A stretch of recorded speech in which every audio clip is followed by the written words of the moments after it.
The salmon was perfectly pink, the asparagus still had its snap, and the wine a 2019 Pinot Noir that had cost more than Leona Harris typically spent on a week's groceries sat breathing in the crystal decanter her mother had given her 20 years ago. Everything was exactly as Greg liked it. Everything was exactly as it had been for the past 7 years of their relationship. Leona adjusted the place settings one more time, smoothing the linen napkins she'd pressed that morning. The dining room of their Lincoln Park apartment glowed with the soft light of the candles she'd arranged earlier, their flames dancing across the polished mahogany table that Greg had insisted they needed when he'd made senior associate. She'd agreed, of course. She always agreed. Before we jump back and tell us where you're tuning in from, and if this story touches you, make sure you're subscribed because tomorrow I've saved something extra special for you. The sound of keys in the lock made her heart flutter, the same flutter she'd felt at 38 when she'd first met Gregory Alton at the firm's holiday party. He'd been charming then, all easy smiles and confident gestures, the kind of man who looked good in a suit and better out of it. At 41 now, that charm had calcified into something harder, more calculating. But Leona had convinced herself it was just the pressure of his career. The pressure she'd helped him navigate, the career she'd supported from the sidelines. "Happy birthday, sweetheart," she called out, wiping her hands on her apron. The sound of his briefcase hitting the marble entryway counter was heavier than usual, more deliberate. Greg appeared in the doorway of the dining room, but he didn't smile. His tie was already loosened, his dark hair mussed in a way that would have looked effortless on someone else, but on him just looked tired. At 43, he was still handsome in that polished, corporate way, but tonight something was different. His blue eyes, usually so focused on her with at least a pretense of affection, seemed to look right through her. "We need to talk," he said. The words landed like ice water in her chest. Leona had heard those words before from friends whose marriages were dissolving, from colleagues whose partnerships were ending. She'd never imagined hearing them in her own dining room, surrounded by the careful choreography of a birthday dinner she'd spent all day preparing. "Of course," she said, her voice steady despite the sudden tremor in her hands. "But first, why don't you sit down? I made your favorite, Leona." His voice cut through her words like a blade. "I'm serious. We need to talk." She untied her apron slowly, buying time, buying space to think. 7 years. 7 years of supporting his ambitions, of attending his firm events, of listening to his complaints about partners and cases and the politics of corporate law. 7 years of being the steady presence he came home to, the woman who made sure his life ran smoothly so he could focus on climbing the ladder at Shaw, Caldwell and Associates. "All right," she said, moving to the table and pulling out her chair. The salmon was getting cold. The wine was getting warm. Everything was falling apart with the precision of a controlled demolition. Greg remained standing, his hands shoved deep into his pockets. "This isn't working anymore." The words hung in the air like smoke.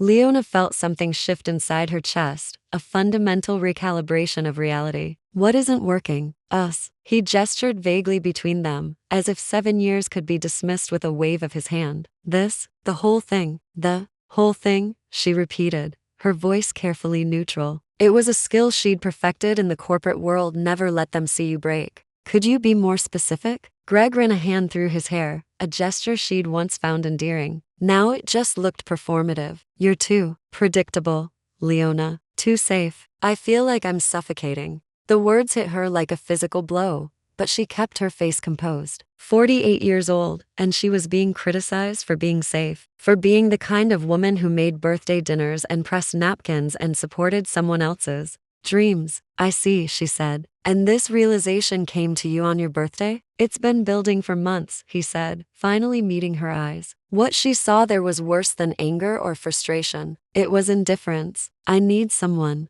who challenges me, someone who makes me feel alive. Someone younger," she said. It wasn't a question. Greg's silence was answer enough. Leona felt something cold and sharp settle in her stomach. She thought of all the times she'd bitten her tongue when he'd made comments about women at the firm. About how fresh energy was important, about how experience could become complacency. She'd thought he was talking about work. She'd been wrong. "There's someone else," she said. Not exactly." He had the grace to look uncomfortable. "But there could be. If I'm not tied down to something that isn't working. Something. Not someone. Something." "I'm 48, Greg. she said quietly. Not dead. I know how old you are, he said, and there was an edge to his voice now. That's part of the problem. You're too old to love the way I need to be loved. Too set in your ways. Too comfortable. The words landed like physical blows. Too old to love. As if love had an expiration date, as if the depth of feeling she had for him was somehow less valid because she'd had the audacity to age while loving him. Leona stood up slowly, her movements deliberate and controlled. She was 48 years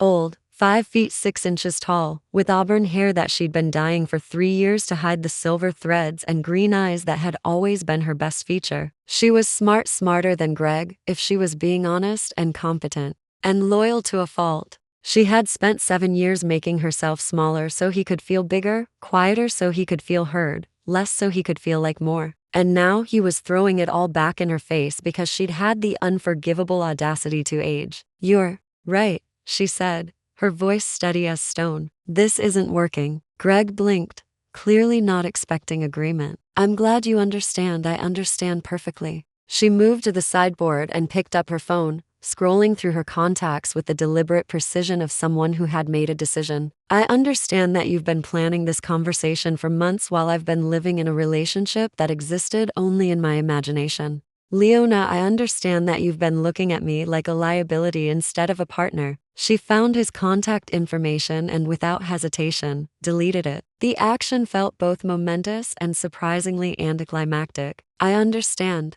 that you think love is about entertainment rather than commitment. Greg shifted uncomfortably. You're being dramatic. Am I? She looked at him, really looked at him for the first time in months. He was still handsome, still carried himself with that particular brand of masculine confidence that had attracted her initially. But now she could see the insecurity underneath it, the way he needed constant validation, constant novelty to feel worthy. She wondered how she'd missed it for so long. You know what I understand most of all, Greg? She walked to the dining room table and blew out the candles one by one. I understand that I've been apologizing for my existence for 7 years, for taking up space in your life, for having opinions, for aging, for being human. The room fell into shadow, lit now only by the ambient light from the kitchen. And I'm done, she said simply. Greg stared at her. Just like that? Just like that? She looked at the elaborate birthday dinner she'd prepared, at the wine she'd chosen carefully, at the table she'd set with love and hope and the kind of attention to detail that comes from truly caring about someone's happiness. It all looked suddenly ridiculous, like props in a play she'd been performing alone. Where will you go? He asked, and she could hear the assumption in his voice that she would be the one to leave, that he would keep the apartment they'd shared, the life they'd built together. This is my apartment, Greg, she said quietly. My name is on the lease. Has been since before I met you. The look of shock on his face would have been comical if it weren't so revealing. In 7 years, he'd never bothered to notice whose name was on the lease, whose credit had qualified them for this place, whose steady job had provided the foundation for his more volatile career in corporate law. You have until the weekend to find somewhere else to stay, she continued. I'll box up your things and leave them by the door. Leona, we can talk about this. No, she said, and the word came out stronger than she'd expected. We can't. You've made your position very clear. I'm too old, too predictable, too safe. I'm not the woman you want to love. She walked past him toward the kitchen, pausing at the doorway. But I am the woman I want to be. And apparently, that's been the problem all along. Greg stood in the darkened dining room, surrounded by the wreckage of assumptions he'd made about who had the power in their relationship. This is crazy, Leona. You're being crazy. She turned back to him one more time. You know what's crazy, Greg? Spending 7 years of my life making myself smaller so you could feel bigger. Apologizing for aging as if it were a personal failing instead of a privilege denied to many. Believing that love was something I had to earn by being perfect instead of something I deserved by being human. She pulled her phone from her pocket and opened the messaging app, scrolling to their conversation history. 7 years of texts, of good mornings and good nights, of mundane check-ins and shared jokes. At the bottom, his last message from that afternoon, don't wait up, might be late. She didn't delete the conversation. Instead, she took a screenshot, not for revenge, not for evidence, but for memory. For the woman she'd been who thought love meant disappearing, and for the woman she was becoming who refused to shrink anymore. Goodbye, Greg, she said, and walked into the kitchen to put away the birthday dinner no one would eat. Through the kitchen window, she could see the lights of Chicago stretching out toward the lake, millions of lives being lived, millions of stories being written. Somewhere out there, she thought, there had to be a place for a 48-year-old woman who was too old to love the way Greg needed to be loved, but exactly the right age to love herself. For the first time in 7 years, that felt like enough. The elevator at Shaw, Caldwell and Associates had never felt smaller. Leona Harris stood in the corner, her navy blazer pressed to perfection, her auburn hair swept into the same chignon she'd worn for the past 5 years. Everything about her appearance screamed normalcy, professionalism, control. Inside, she felt like she was made of spun glass. It had been 3 days since Greg had walked out of her apartment with 2 suitcases and a wounded expression,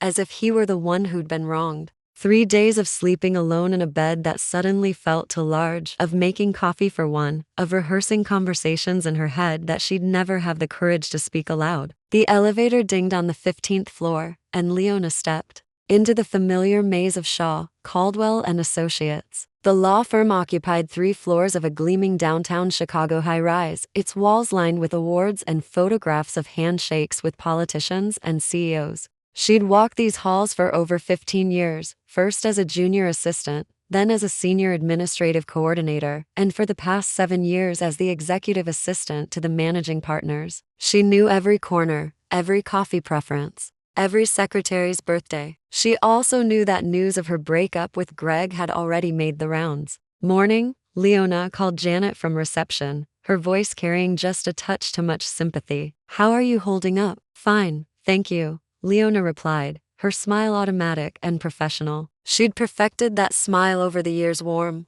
enough to be human, distant enough to discourage follow-up questions. As she made her way to her office, she could feel the weight of whispered conversations trailing behind her. The corporate rumor mill was efficient and merciless, and she had no doubt that every detail of her personal life was being dissected over coffee and croissants in the break room. Her office was a corner space with windows overlooking the Chicago River, a perk that came with her seniority and the respect she'd earned from the partners over the years. It was tastefully decorated with plants that somehow thrived under fluorescent lighting and photographs of the firm's major victories. Not a single personal photo. She'd learned early in her career that personal items were just opportunities for judgment. She was settling into her morning routine when she heard the familiar sound of expensive Italian leather shoes on marble flooring. Greg's shoes. She'd bought them for him last Christmas, spending more than she should have because he'd mentioned admiring them in a store window. Leona, his voice was carefully neutral, professionally distant. She looked up from her computer screen to find him standing in her doorway, looking every inch the successful corporate lawyer. His charcoal suit was impeccable, his tie perfectly knotted, his dark hair styled with just enough product to look effortless. He was handsome, she'd never denied that, but looking at him now, she felt nothing but a distant echo of what used to be attraction. Greg, she replied, her voice equally professional. What can I do for you? I wanted to talk to you about the Morrison acquisition files. I'll need copies of the correspondence with their legal team. It was a reasonable request, delivered in a reasonable tone. If anyone was listening, it would sound like nothing more than a typical work interaction. But Leona could see the tension in his shoulders, the way his jaw was just slightly too tight. He was as uncomfortable as she was. Of course, she said, turning to her filing system with practiced efficiency. I'll have them sent to your office this afternoon. Thank you. He hesitated in the doorway, and for a moment, she thought, he might say something else, something real, something that acknowledged the wreckage between them. Instead, he walked away. Leona stared at her computer screen until the words blurred together. She was 48 years old, and she was sitting in an office where she'd worked for 15 years, pretending that her heart wasn't broken and her life hadn't imploded. She was pretending that the man who had shared her bed for 7 years was just another colleague making routine requests. She was pretending that she was fine. Knock, knock. The voice belonged to Sophie Alton, Greg's younger sister and one of the few people at the firm who genuinely cared about Leona's well-being. Sophie worked in marketing, and at 35, she had the kind of effortless confidence that Leona had never managed to cultivate. She was blonde where Greg was dark, outspoken where he was calculating, and she had always made it clear that she thought her brother was an idiot. "Hey, Soph," Leona said, grateful for the interruption. "What brings you to the 15th floor?" Sophie closed the door behind her and settled into the chair across from Leona's desk. She was wearing a red dress that was just professional enough for the office, but bold enough to make a statement. "Everything about." Sophie made a statement. "You know why I'm here," Sophie said, her brown eyes serious. "I heard about you and Greg." Leona's carefully constructed composure wavered. "Sophie, he's an idiot," Sophie said flatly. "I told him that when he called me Saturday night, drunk and whining about how you didn't understand him. I told him he was throwing away the best thing that ever happened to him for some midlife crisis bullshit." The words hit Leona like a physical blow. She'd wondered what version of events Greg was telling people, what narrative he was constructing, to make himself the victim in their story. "What did he say?" she asked, hating herself for wanting to know. Sophie's expression darkened. "He said you were holding him back, that you were too comfortable, too set in your ways. He said he needed someone who could grow with him." She made air quotes around the last phrase, her voice dripping with disdain. "Someone younger," Leona said quietly. "Someone stupider, more like it." Sophie leaned forward, her voice intense. "Leona, you have to know that this isn't about you. This is about him being 43 years old and terrified that he's peaked. This is about him looking around at the partners in this firm and realizing he's never going to be one of them." The words stung because they rang true. Greg had been passed over for partner twice in the past 3 years, watching younger, hungrier lawyers leapfrog past him in the firm's hierarchy. She'd been the one to comfort him after each rejection, to listen to his theories about firm politics, and to reassure him that his time would come. "Maybe he's right," Leona said, the words tasting bitter in her mouth. "Maybe I was holding him back." "Stop." Sophie's voice was sharp. "Don't you dare do that. Don't you dare take responsibility for his insecurities and his failures. You were the best thing in his life, and he was too stupid to see it." Leona felt tears prick at the corners of her eyes. "I'm 48, Sophie. Maybe I really am too old for what? For love? For happiness? For being treated with basic human decency?" Sophie stood up, pacing to the window. "You know what you are, Leona. You're accomplished. You're intelligent. You're loyal. You're everything a grown man should want in a partner. And if my brother can't see that, then that's his loss." Before Leona could respond, there was a soft knock on her door. "Come in," she called, hastily wiping at her eyes. The door opened to reveal Claudia Reyes, the firm's HR director. Claudia was in her early 50s, with silver hair that she wore in a sleek bob, and the kind of quiet authority that came from years of navigating corporate politics. She was known for being fair but tough, the kind of person who could shut down harassment with a look and negotiate salary disputes with surgical precision. "I'm sorry to interrupt," Claudia said, her voice carefully neutral. "Leona, I wondered if I might have a word." Sophie glanced between them, reading the subtext. "I should get back to work," she said, squeezing Leona's shoulder as she passed. "Lunch later? And don't give me any excuses. You're eating, and you're going to tell me all about how you're going to rise above this." After Sophie left, Claudia closed the door and took the seat she'd vacated. There was something in her expression that made Leona's stomach tighten with anxiety. "Is everything all right?" Leona asked. "That's what I wanted to ask you," Claudia replied. "I've been hearing rumors about some personal difficulties, and I wanted to make sure they weren't affecting your work environment." It was delicately phrased, but Leona understood the subtext. Claudia was asking if Greg was creating problems for her professionally. The question was both thoughtful and strategic. Claudia was protecting both Leona and the firm from potential complications. "Everything is fine," Leona said automatically. Claudia studied her for a long moment. "Leona, you've been with this firm for 15 years. Your work has been exemplary, and you've handled some of our most sensitive matters with discretion and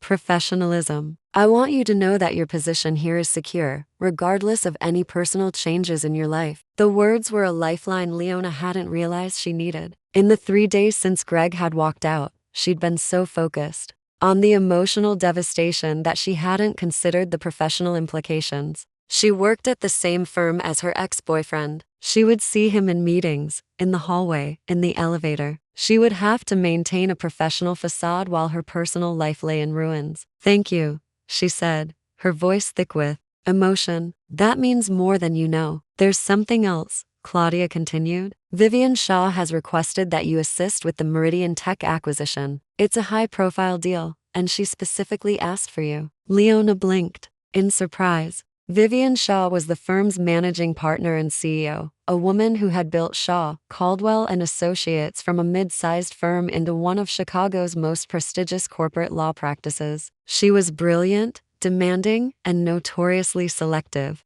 about the people she worked with directly. "She asked for me specifically?" "She did. She said she needed someone with your experience and discretion. The deal is worth over $200 million, and there can't be any mistakes." Leona felt something shift inside her chest, a flutter of professional pride that had nothing to do with Greg or their relationship. Vivian Shaw had noticed her work, had specifically requested her expertise. "When does she need me to start?" "Today, if possible." "She's in her office now, preparing for a call with the Meridian board. She could use your assistance with the documentation review." Leona nodded, already mentally cataloging the files she would need to gather. This was work she could do. Work she was good at. Work that had nothing to do with being too old or too predictable or not exciting enough. "I'll be right there," she said. After Claudia left, Leona sat in her office for a moment, staring out at the Chicago skyline. Somewhere in this building, Greg was probably already spreading his narrative about their breakup, positioning himself as the victim of a relationship that had run its course. Somewhere else, a younger woman was probably catching his eye, becoming the object of his newfound need for excitement and validation. But here, in this office, she was still Leona Harris. She was still competent and professional and valuable. She was still the woman who could handle sensitive acquisitions and navigate complex corporate relationships. She was still herself, even if she wasn't sure who that was anymore. Standing up, she straightened her blazer and checked her reflection. In the window, her makeup was still perfect, her hair still in place. She looked like the kind of woman who had her life together, who could handle whatever came her way. It was a start. The elevator ride to the 20th floor felt different. This time, instead of the crushing weight of whispered gossip and professional anxiety, Leona felt something else: purpose, direction, the knowledge that whatever happened between her and Greg, she still had value that existed independent of their relationship. Vivian Shaw's office was at the end of the hall, behind double doors that commanded respect. Leona had been there before, but always as part of a larger team, always in the background. Today, she was being summoned as an individual, for her own expertise and experience. She knocked twice and waited for the invitation to enter. "Come in," came the voice from inside, cultured, confident, absolutely certain of its own authority. Leona opened the door and stepped into the next phase of her life. Vivian Shaw's office was a study in controlled power. Floor-to-ceiling windows offered a commanding view of Lake Michigan, while the interior was decorated in muted grays and rich blues that managed to be both sophisticated and welcoming. The furniture was modern but not cold, a massive glass desk that somehow didn't feel intimidating, leather chairs that invited honest conversation, and bookshelves lined with legal texts, business biographies, and what looked like first-edition novels. Vivian herself stood at the windows, phone pressed to her ear, her voice carrying the kind of quiet authority that made people listen without her having to raise it. She was tall, perhaps 5'8", with dark hair pulled back in a style that was both professional and elegant. At 45, she carried herself with the confidence of someone who had fought for every inch of respect she commanded and won it fairly. "No, David, that timeline doesn't work for us," she was saying, her tone firm but not harsh. "Meridian's shareholders won't accept those terms, and frankly, neither should they. We need to restructure the payment schedule or we walk away from the table." Leona waited quietly by the door, taking in the space and the woman who occupied it. This was what power looked like when it was earned rather than inherited, when it was wielded with intelligence rather than bluster. It was nothing like the aggressive posturing she'd witnessed from many of the firm's male partners. Vivian concluded her call and turned, offering Leona a smile that transformed her entire face. "Leona, thank you for coming up. Please,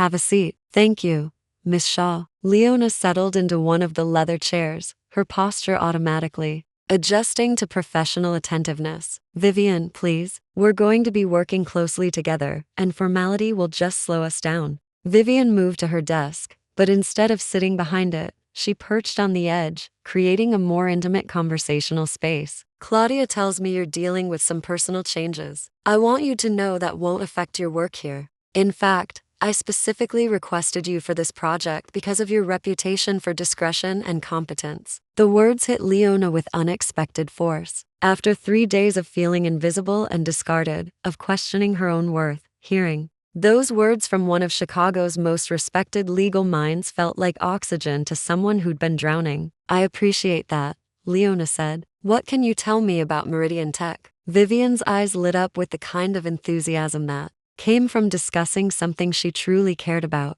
They're a data analytics company that's developed proprietary software for supply chain optimization. Not glamorous, but absolutely crucial for modern logistics. 3 years ago, they were a startup working out of a web workspace. Today, they're processing data for Fortune 500 companies, and they're being courted by every tech giant on the West Coast. She stood and moved to a whiteboard that dominated one wall of her office, picking up a marker with practiced ease. The acquisition is being led by Chen Industries. They want to integrate Meridian's technology into their manufacturing processes. $230 million deal. But the complexity is in the regulatory approvals and the IP protections. Leona found herself leaning forward, genuinely engaged. This was the kind of work she'd always been fascinated by, but never been given the opportunity to dive into deeply. What's the timeline? That's the challenge. Chen wants to close by the end of the quarter, but Meridian's founder, brilliant woman named Sarah Kim, is concerned about maintaining her company's culture and protecting her employees. She's been burned before by larger companies making promises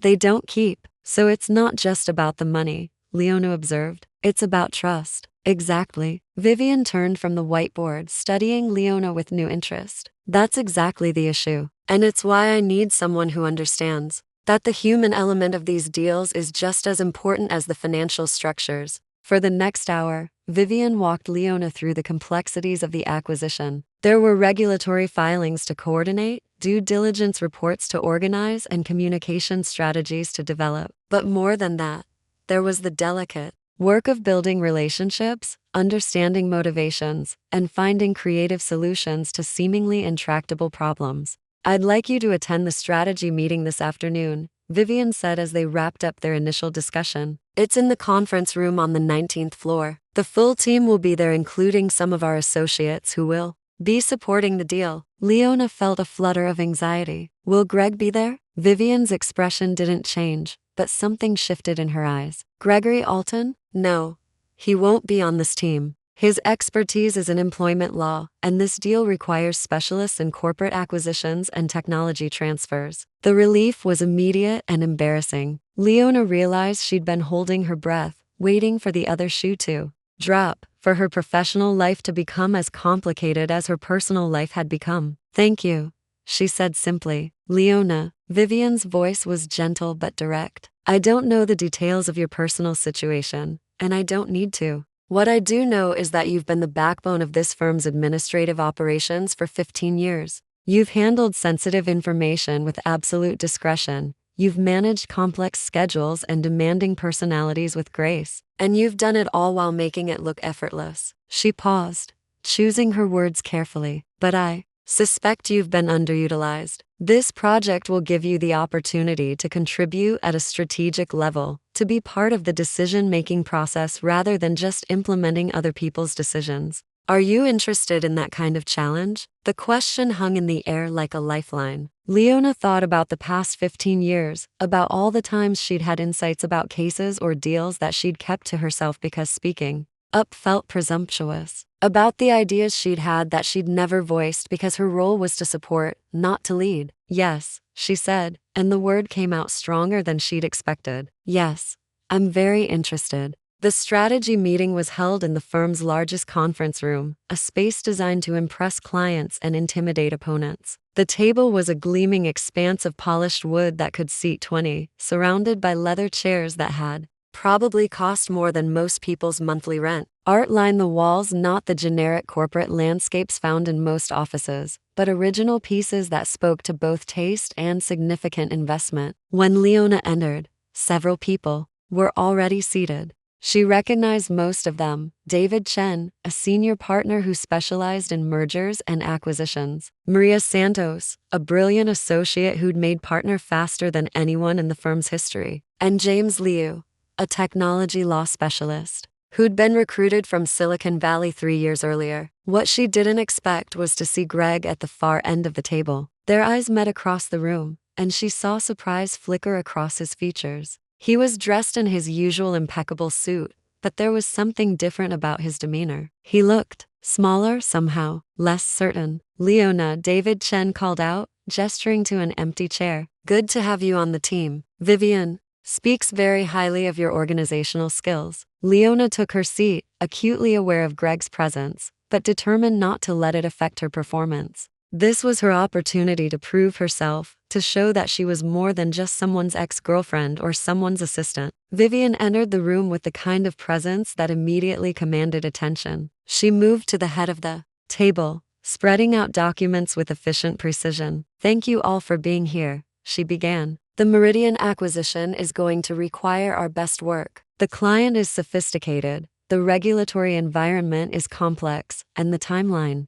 is aggressive. We can't afford any mistakes." For the next 2 hours, Leona found herself in a different world. Instead of taking notes on other people's ideas, she was contributing her own. When Maria raised concerns about coordinating with Meridian's internal legal team, Leona suggested a shared digital workspace that would allow real-time collaboration while maintaining security protocols. When David worried about managing client expectations during the regulatory review process, Leona proposed a weekly communication schedule that would keep all parties informed without overwhelming them with unnecessary updates. Most surprisingly, when James expressed frustration about translating complex technical specifications into language that non-technical stakeholders could understand, Leona found herself offering to serve as a liaison. "I've worked with technical documentation before," she said, addressing the room but feeling Greg's stare burning into her. "I understand the challenge of making complex information accessible without losing its accuracy. I could review the specifications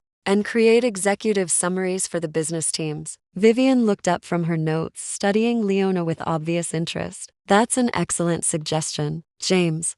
Would that be helpful?" "Extremely," James replied. "I spend half my time in these deals trying to explain blockchain technology to people who still think the cloud is something in the sky. Having someone who can bridge that gap would be invaluable." As the meeting continued, Leona felt something awakening inside her, a sense of intellectual engagement that she hadn't experienced in years. These were the kinds of problems she'd always been drawn to, the complex puzzles that required both analytical thinking and emotional intelligence to solve. When Greg finally spoke, it was to raise a concern about potential employment law implications. If the acquisition resulted in layoffs, it was a valid point, but his delivery was hesitant, as if he were unsure of his ground. "That's definitely something we need to consider," Vivian acknowledged. "But given the scope of this particular deal, I think those issues will be secondary to the intellectual property and regulatory concerns. We'll loop in employment law if needed, but for now, let's keep the team focused on the core acquisition issues." It was professionally delivered, but the message was clear: Greg's expertise wasn't needed for this deal. Leona saw him process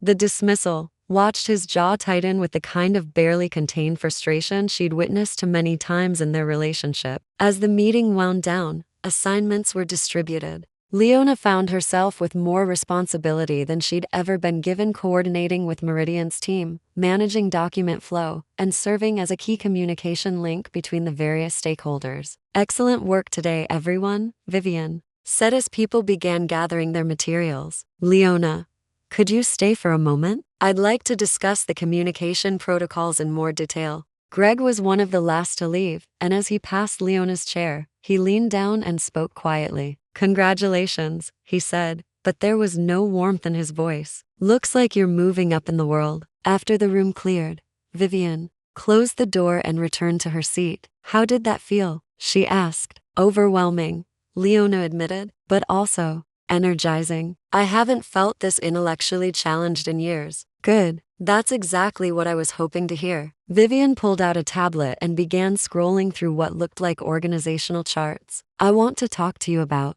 your role going forward, not just on this deal, but more broadly. Leona felt her heart rate quicken. What do you mean? I mean that what I witnessed today confirms what I've suspected for a while. You're operating below your potential. You have strategic thinking skills, communication abilities, and institutional knowledge that could be much better utilized. Telling and preparing this story took us a lot of time, so if you are enjoying it, subscribe to our channel. It means a lot to us. Now back to the story. Vivian set down her tablet and looked directly at Leona. I'm considering creating a new position, Chief of Staff for Strategic Initiatives. It would involve working directly with me on high-level projects, serving as a liaison between different departments, and taking on significant client-facing responsibilities. The words hit Leona like a physical force. A promotion, not just a raise or a title change, but a fundamental shift in how she was perceived and utilized within the firm. I don't know what to say,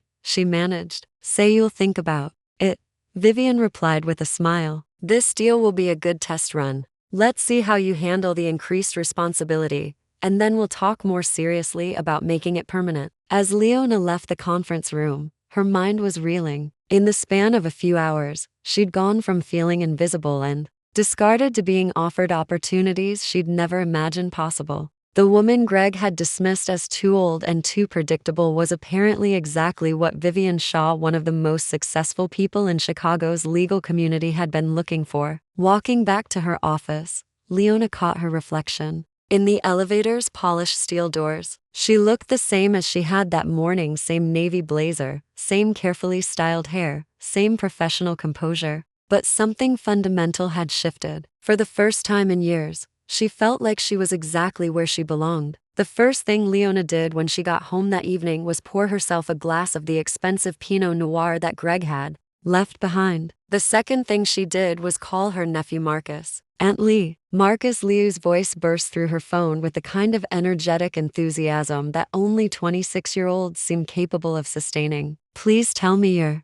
calling because you've finally decided to join the 21st century and let me build you a proper online presence. Leona settled into her living room chair, looking out at the Chicago skyline as the sun began to set. Actually, yes, that's exactly why I'm calling. The silence on the other end of the line was so complete that Leona wondered if the call had dropped. Marcus, I'm here. I'm just processing. You've turned down my offers to help with your LinkedIn profile approximately 17 times in the past 3 years. What changed? Everything. Leona said simply. I need your help, Marcus. Professional help. I think I'm about to get a promotion that's going to require me to, I don't know, be visible in a way I haven't been before. Oh, my God, this is happening, Marcus said, and she could hear the sound of him moving around what she assumed was his apartment. Okay, first question. Are we talking LinkedIn optimization, personal website, or full digital brand overhaul? I don't know what any of that means. Perfect. That means we start from scratch and do it right. When can I come over? Actually, scratch that. When can you come to me? I've got my whole setup here, and we're going to need multiple monitors for this. 2 hours later, Leona found herself in Marcus's Wicker Park apartment, surrounded by more technology than she'd seen outside of a Best Buy. Her nephew was a freelance tech consultant who specialized in helping small businesses optimize their digital operations, and his workspace reflected both his expertise and his generation's relationship with technology. Okay, Marcus said, settling into his desk chair and cracking his knuckles with theatrical flair. Tell me everything, and I mean everything. What kind of promotion? What kind of visibility? What kind of image you want to project? Leona found herself describing not just the Meridian deal and Vivian's offer, but the entire story of the past week. The breakup, the humiliation, the way she'd felt invisible and disposable. Marcus listened without interrupting, occasionally making notes on a tablet, his expression growing more serious as she talked. Greg is an idiot, he said when she finished, but we already knew that. What's interesting is this Vivian Shaw woman. She sounds like someone who recognizes talent when she sees it. She offered me a position as Chief of Staff for Strategic Initiatives, Leona said, still hardly believing the words. assuming I can handle the increased responsibility. Marcus spun around in his chair to face her fully. Aunt Lee, you've been handling increased responsibility your entire career. You just haven't been getting credit for it. Now someone wants to give you credit, and you're worried you can't handle it? He had a point. How many times had she solved problems that the partners got credit for? How many fires had she put out behind the scenes? How many difficult clients had she managed? How many impossible schedules had she coordinated? So what do we do? She asked. We make sure everyone knows how competent you are, Marcus said, turning back to his computer. Starting with LinkedIn. When was the last time you updated your profile? I don't have a LinkedIn profile. Marcus stared at her. You work in corporate law in Chicago and you don't have a LinkedIn profile? I've never needed one. I've been at the same firm for 15 years. Aunt Lee, with all due respect, that's exactly why you need one. You've been invisible because you've chosen to be invisible. But if you're going to step into a leadership role, visibility isn't optional anymore. For the next 3 hours, Marcus walked her through the process of building what he called a professional digital presence. They created a LinkedIn profile that highlighted her 15 years of experience, her role in major acquisitions, and her expertise in client relations and project management. They crafted descriptions that used language Leona had never applied to herself: strategic advisor, executive liaison, operational excellence specialist. This feels like overselling, Leona said, reading through the profile draft. This feels like accurately representing your value, Marcus corrected. You've been underselling yourself for so long that describing your actual accomplishments feels like exaggeration. But look at this objectively. Have you or have you not been the primary point of contact for major clients? Yes, but have you or have you not coordinated multi-million-dollar deals? Well, yes. Have you or have you not served as the liaison between different departments, managing competing priorities and complex timelines? Leona sighed. Yes. Then this profile is accurate. The only thing that's changed is that you're finally admitting what you're worth. They moved on to what Marcus called professional positioning. He showed her how to research industry trends, how to identify key players in corporate law and tech acquisitions, how to understand the landscape she was stepping into. Vivian Shaw has quite a reputation, Marcus said, pulling up articles about her on his second monitor. Look at this: Chicago's most influential legal mind under 50, the woman who revolutionized corporate acquisitions. Shaw's strategic vision transforms firm culture. Leona read over his shoulder, taking in photographs of Vivian at industry conferences, quotes from interviews, profiles that painted a picture of someone who had built her success through intelligence, innovation, and an unwavering commitment to excellence. She didn't just inherit this position, Marcus observed. She created it. She saw opportunities that other people missed and had the courage to pursue them. What are you saying? I'm saying she recognizes a kindred spirit when she sees one. You've been playing it safe for 15 years, but maybe safe isn't what you're meant for. By the time Leona left Marcus's apartment, she had a professional online presence, a strategy for positioning herself within the industry, and a new perspective on her own capabilities. More importantly, she had a plan. The next morning, she stood in front of her closet with fresh eyes. For 15 years, she dressed to blend in, to be professional but not memorable, competent but not threatening.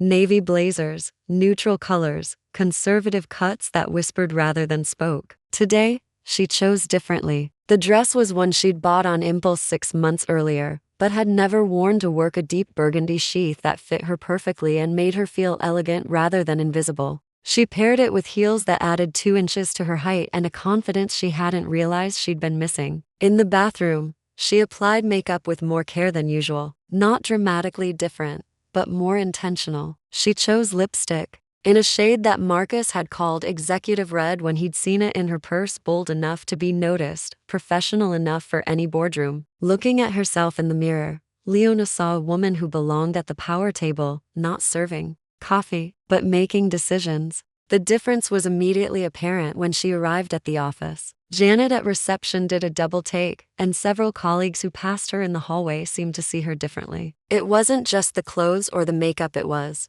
the way she carried herself, the energy she projected. Leona, Sophie appeared at her office door, her eyes wide. You look amazing. Thank you, Leona said, and she meant it. For the first time in years, She felt like the external matched the internal. What's the occasion? New role, new attitude, Leona replied, pulling up the Meridian files on her computer. I'm working directly with Vivian Shaw on a major acquisition. It's time I looked the part. Sophie grinned. Good for you. Greg's going to hate it. Greg's opinion is no longer relevant to my life, Leona said, and realized she actually meant it. The morning flew by in a series of high-level communications. Leona found herself coordinating directly with Meridian's legal team, reviewing technical specifications with James Liu, and preparing briefing documents for Vivian's calls with potential investors. Each task required her to think strategically, to anticipate needs, to solve problems before they became crises. Around 11, she was deep in a complex email chain about regulatory filings when someone knocked on her office door. Come in, she called, not looking up from her screen. Miss Harris? The voice was unfamiliar, and when Leona looked up, she saw a young man in an expensive suit hovering nervously in her doorway. He looked to be in his early 30s, with the kind of perfectly styled hair and designer accessories that screamed, trying too hard. I'm sorry.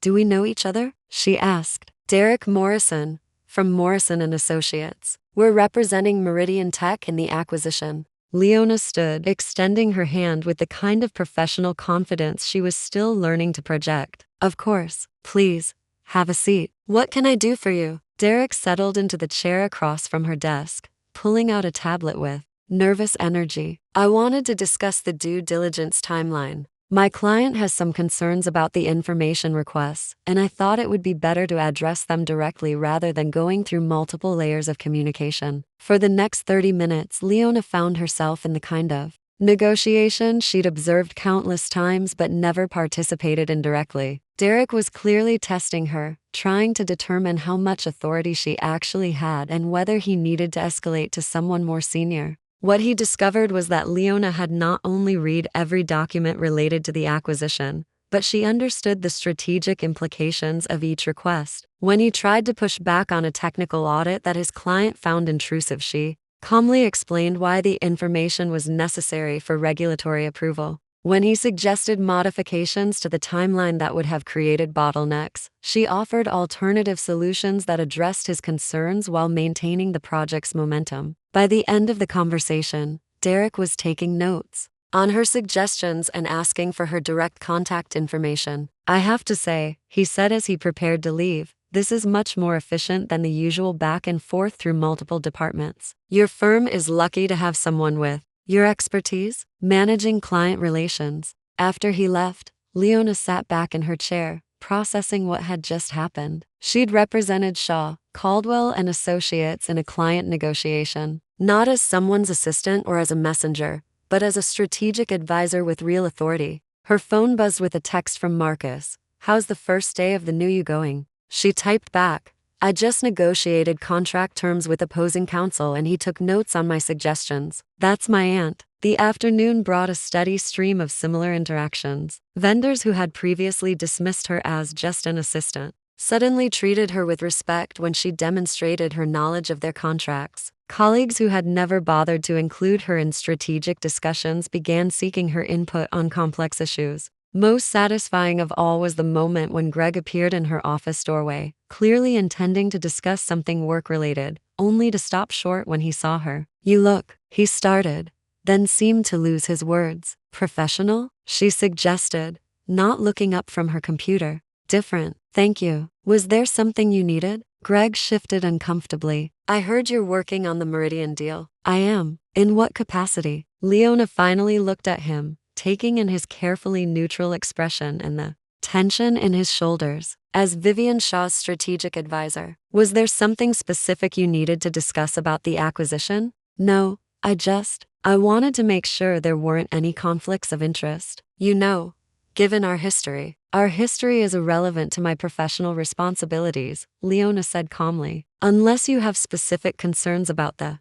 deal itself, I think we're done here. Greg lingered for a moment longer, clearly wanting to say something else, but whatever words he was searching for didn't come, and eventually he left. Leona returned to her work, but found herself smiling. For 7 years, she'd made herself smaller so Greg could feel bigger. Today, for the first time, She'd taken up exactly the amount of space she deserved, no more, no less. At 5:30, her phone rang. Vivian Shaw's name appeared on the display. "Leona, do you have a moment to come up to my office? I'd like to discuss how today went." "Of course, I'll be right there." As Leona gathered her materials and headed for the elevator, she caught her reflection in the hallway mirror. The woman looking back at her was confident, capable, and completely in control. She was exactly who she'd always been underneath. The only difference was that now she was finally letting the world see it. The restaurant Vivian had chosen was nothing like the corporate dining rooms where most business conversations took place. Alinea was intimate and sophisticated, the kind of place where molecular gastronomy met artistic expression, where each course was a carefully orchestrated experience rather than just a meal. When the maitre d' led Leona to a corner table where Vivian was already seated, she felt momentarily out of her depth. "I hope you don't mind," Vivian said, standing to greet her. "I know this place can be a bit intense, but the privacy is unparalleled, and I thought we deserved something special after the week you've had." Vivian had changed from her usual office attire into something softer, a charcoal silk blouse that brought out the warmth in her dark eyes, paired with tailored trousers that managed to be both professional and elegant. Without the armor of her business suit, she looked younger, more approachable. "It's beautiful," Leona said, settling into her chair. The table was positioned to offer both women a view of the restaurant while maintaining their privacy. "Though, I have to admit, I'm not entirely sure what molecular gastronomy entails." "Neither was I, the first time I came here," Vivian admitted with a smile. "A client brought me 3 years ago, and I spent the entire meal trying not to embarrass myself. Now it's one of my favorite places to think." The waiter approached with the kind of quiet professionalism that expensive restaurants cultivated, and Vivian ordered wine without consulting the menu, clearly someone who had been here often enough to know what she liked. "So," Vivian said once they were alone, "again, tell me honestly, how did today feel? Not just the work, but the whole experience of stepping into a more visible role." Leona considered the question carefully. The wine arrived, a crisp Sancerre that tasted like summer evenings, and she used the moment to gather her thoughts. "Terrifying," she said finally, "and exhilarating. I had no idea how much I'd been holding back until I stopped doing it." "That's exactly what I hoped you'd say." Vivian leaned forward slightly, her attention completely focused on Leona. "I've been watching you for months, you know. The way you handle difficult clients, the way you anticipate problems before they become crises, the way you make everyone around you more effective. I was just doing my job." "No, you were doing everyone else's job too, and making it look effortless." Vivian's voice carried a note of something that sounded almost like frustration. "Do you have any idea how rare that is? How many executives would kill for someone with your instincts and your discretion?" The first course arrived, something that looked more like art than food, delicate and surprising. Leona took a bite and discovered flavors she couldn't have imagined, familiar ingredients transformed into something entirely new. "Can I ask you something personal?" Vivian said. Leona nodded, though she felt her stomach tighten with anticipation. "What happened with Greg? I don't need details, but I get the sense that his departure from your life has created space for you to expand. Was he holding you back?" The question hit deeper than Leona had expected. She'd been so focused on the pain of the breakup, on feeling rejected and diminished, that she hadn't fully considered the possibility that Greg's presence in her life had been limiting her rather than supporting her. "I don't think it was intentional," she said slowly. "But yes, I think he was. Or maybe I was holding myself back to make room for him." "Tell me." Something in Vivian's tone, curious but not intrusive, interested but not judgmental, made Leona want to be honest in a way she rarely allowed herself to be. "He needed to be the successful one," she said. "The one with ambition, with vision, with potential. I think I convinced myself that supporting his dreams was the same as having my own dreams. That making him feel important was the same as being important." Vivian was quiet for a moment, swirling her wine thoughtfully. "I did something similar once," she said finally. "Different circumstances, but the same pattern. I was in a relationship with someone who needed me to be smaller than I was, and I obliged because I thought that's what love looked like." "What happened?" "He left me for someone who was actually smaller naturally, someone who didn't have to work at diminishing herself. Vivian's smile was rueful. Best thing that ever happened to me, professionally speaking. Worst thing emotionally, at least at the time. How long ago? 5 years. I threw myself into work afterward, built this practice into what it is today, partly because I needed to prove to myself that I was worth something independent of his opinion. She paused, meeting Leona's eyes. But I think I've been waiting for someone who could match my energy rather than requiring me to dim it. The words hung in the air between them, loaded with implications that neither woman was quite ready to name. Leona felt her pulse quicken, aware suddenly of the intimacy, of the setting, of the way Vivian was looking at her. Greg told me I was too old, she said, the words coming out before she could stop them. Too predictable to safe. He said he needed someone who could challenge him, someone who made him feel alive. Too old for what? Vivian's voice was sharp with indignation. Too old to be intelligent? Too old to be beautiful? Too old to have desires and dreams of your own? Too old to love the way he needed to be loved?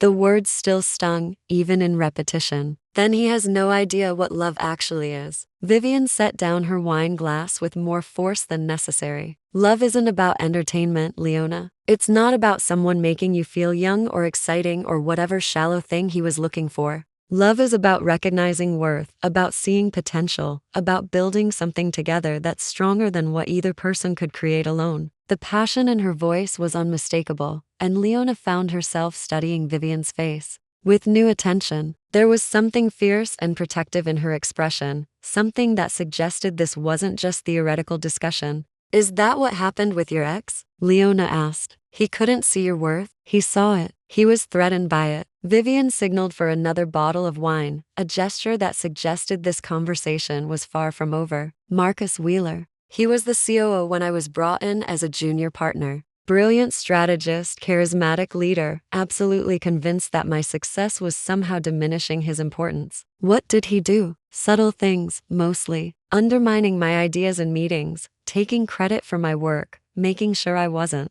included in key decisions. Vivian's jaw tightened at the memory. But the worst part was that he convinced me it was love. He said he was protecting me, that he didn't want me to take on too much responsibility too quickly. He said he was looking out for my best interests, while sabotaging your career, while sabotaging my career. Vivian nodded. It took me 2 years to realize that someone who truly loved me would want to see me succeed, not just support me as long as I stayed below his level. The second course arrived, interrupting the intensity of their conversation. But as they ate, Leona found herself processing not just Vivian's words, but the way she'd said them. The anger on Leona's behalf, the protective instinct, the assumption that Leona deserved better. Can I ask you something now? Leona said. Of course. Why me? For this project, for the promotion you're considering. You could work with any of the associates, any of the junior partners. Why choose someone with no formal legal training? Vivian was quiet for a long moment, considering her answer. Because legal training can be taught. Intelligence, intuition, emotional maturity, those can't be. You understand people, Leona. You understand how to build trust, how to navigate complex relationships, how to find solutions that work for everyone involved. She paused, then continued with something that sounded like confession. And because you're the first person I've worked with in years who doesn't seem to want something from me. Everyone else is positioning, angling, trying to figure out how to use me to advance their own agenda. You just do excellent work and expect nothing in return. That's not true, Leona said. I want recognition. I want respect. I want to matter. Of course you do. But you want to earn those things, not manipulate your way into them. Vivian met her eyes across the table. Do you have any idea how refreshing that is? The wine was making Leona bold. Or maybe it was the warmth in Vivian's voice, or maybe it was simply the relief of being seen clearly by someone who mattered. Can I tell you something? She said. Please. I've spent the last week feeling like I was invisible. Like 7 years of my life just disappeared. Like I was too old to be desirable, too set in my ways to change, too boring to be worth loving. She took a breath, steadying herself. But sitting here, talking with you, I feel like the most interesting version of myself. Vivian's smile was soft and genuine. That's because you are interesting. You always have been. Some people just weren't paying attention. And you are? Paying attention? I am. Vivian's voice was quiet but certain. I have been for months. The admission hung between them, charged with possibility. Leona felt something shift in her chest, a warmth that had nothing to do with the wine and everything to do with the woman sitting across from her. Vivian, she started, then stopped, unsure how to finish the sentence. I know, Vivian said gently. This is complicated. I'm your boss. You're coming out of a difficult relationship. There are professional considerations. But I haven't felt this connected to someone in years. And I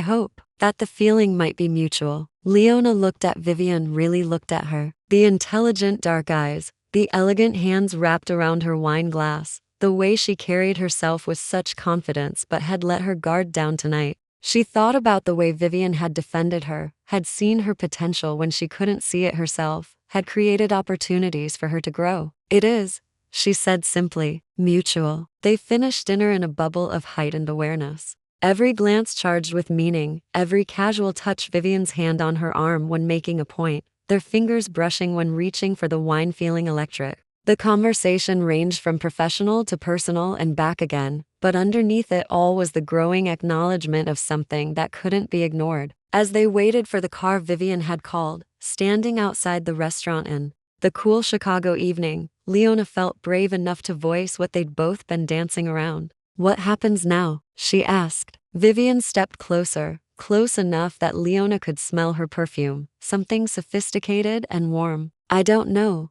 she admitted, but I know I don't want tonight to end. It doesn't have to, Leona said, surprising herself with her boldness. Vivian smiled, and in that smile was invitation, possibility, and the promise of everything Leona had been told she was too old to want. No, Vivian said, her voice soft with promise. It doesn't. As their car pulled up to the curb, Leona realized that everything Greg had seen as limitations, her maturity, her stability, her depth, were exactly what had drawn Vivian to her. She wasn't too old to be loved. She was exactly the right age to be loved by someone who understood what love actually meant. The car door opened, and Vivian held out her hand. Leona took it, and stepped into whatever came next. The auberge du Soleil sprawled across 33 acres of Napa Valley hillside like a Mediterranean dream transported to California soil. From the terrace of her suite, Leona could see endless rows of grapevines stretching toward distant mountains, the late afternoon sun casting everything in shades of gold and amber. It was the kind of place that made Chicago's urban intensity feel like a distant memory. She'd arrived that morning with 12 other senior staff members for what Vivian called a strategic planning retreat, though the setting felt more like a luxury vacation. The agenda was ambitious: 3 days of sessions focused on the firm's expansion into technology law, client retention strategies, and long-term market positioning. But underneath the professional facade, Leona could feel the electric anticipation of being alone with Vivian outside the confines of the office. Leona, a knock on her door interrupted her thoughts. It's Vivian. Are you ready for the opening session? Leona opened the door to find Vivian looking relaxed in a way she never did at the office. Gone was the severe business suit, replaced by cream-colored linen pants and a silk blouse that moved like water when she walked. Her dark hair was looser, softer, and there was something in her eyes that suggested she was as aware as Leona of the possibilities this weekend might hold. You look beautiful, Vivian said, her voice just quiet enough to feel intimate despite